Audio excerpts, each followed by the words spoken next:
dans les Écritures. Si vous avez votre Bible, s'il vous plaît, vous pouvvais lire 2 Corinthiens, chapitre 12, versets 2 à 4.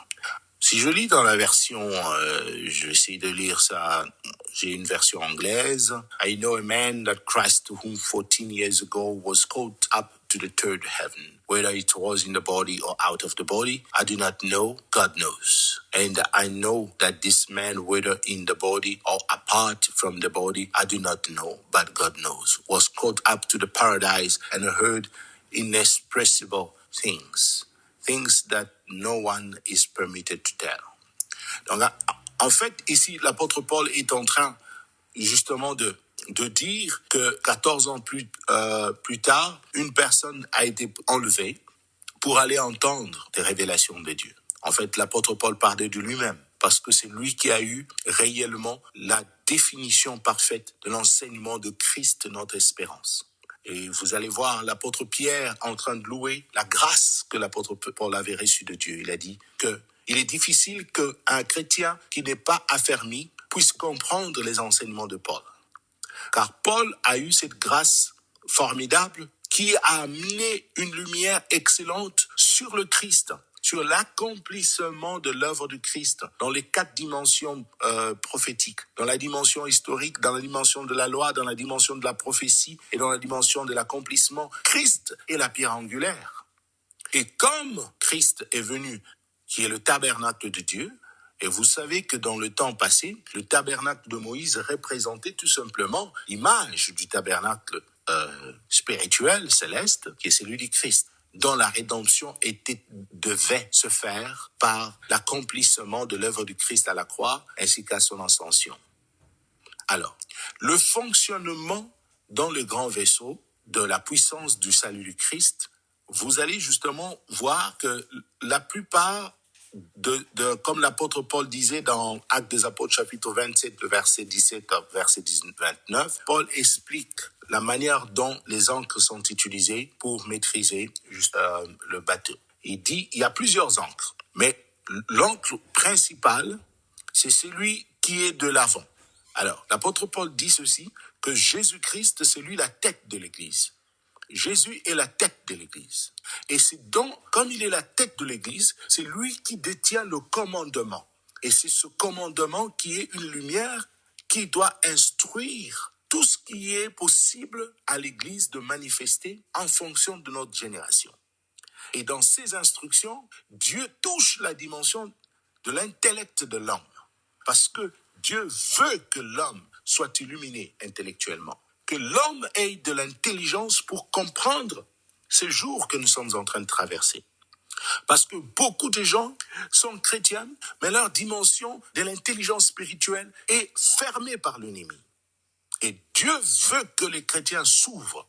Dieu veut que les chrétiens puissent comprendre les œuvres séductrices de l'ennemi dans ce temps de la fin.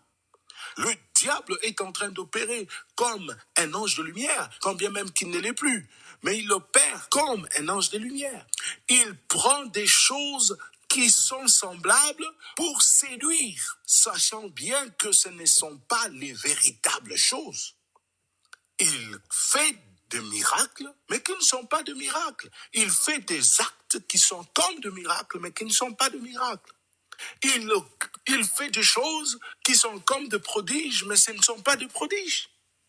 Il fait des choses qui sont comme des phénomènes extraordinaires, mais ce ne sont pas des phénomènes extraordinaires. Lorsque vous êtes illuminé, vous allez voir, c'est rien que la séduction, rien que de la séduction.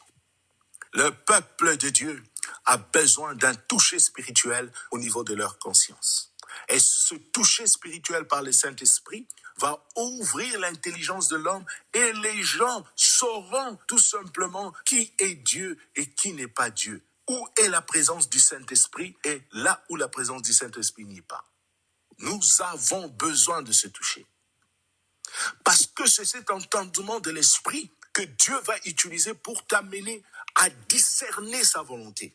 Parce que sans ça, tu ne peux pas discerner la volonté de Dieu. Tu peux prier, tu peux jeûner, mais la clé, c'est la volonté de Dieu. La clé, c'est la volonté de Dieu. Alors, si je dois un tout petit peu parler de l'entendement, parce que c'est cet entendement qui nous permet d'avoir de l'intellect, de l'intelligence pour juger, du jugement et de la raison. Alors, l'intellect, c'est la faculté de connaître, de comprendre les choses, parce que vous ne pouvez pas comprendre sans cette dimension-là. L'intelligence se trouve dans l'âme, dans l'esprit, dans la raison d'être, car c'est ça même qui fait la conscience de l'homme. C'est ça même qui compose la pensée de l'homme. Et c'est dans l'intelligence que nous pouvons découvrir la qualité de l'âme. Une âme intelligente, c'est une âme qui connaît qui il est devant Dieu.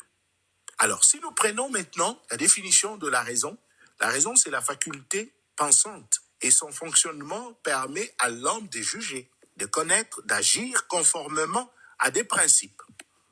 Il y a deux principes de la raison. Dans tout ce que vous faites, il y a une raison qui vous pousse à faire ça.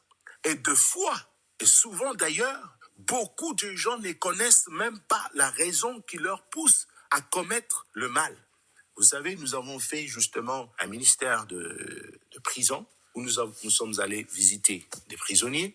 Vous allez voir les gens qui ont violé les femmes, les gens qui ont tué. Vous leur posez, si on a posé des questions, on dit pourquoi tu as violé ta propre fille de 3 ans. Il dit je ne sais pas. Quelque chose est venu sur moi et j'ai fait ce que j'avais fait. Je ne sais pas pourquoi j'ai fait ça. 90%, c'est la même réponse. Vous voyez que la raison, c'est une dimension très, très, très, très, très élevée que le diable attaque. Il attaque cette faculté pensante, il attaque son fonctionnement pour amener l'homme qu'il soit toujours ignorant, qu'il ne sache pas pourquoi il est né de nouveau, pourquoi Jésus-Christ est venu pour lui, pourquoi Jésus est mort. Mais il corrompt la pensée de l'homme avec une fausse information, pensant que tu dois prier, tu dois jeûner, tu dois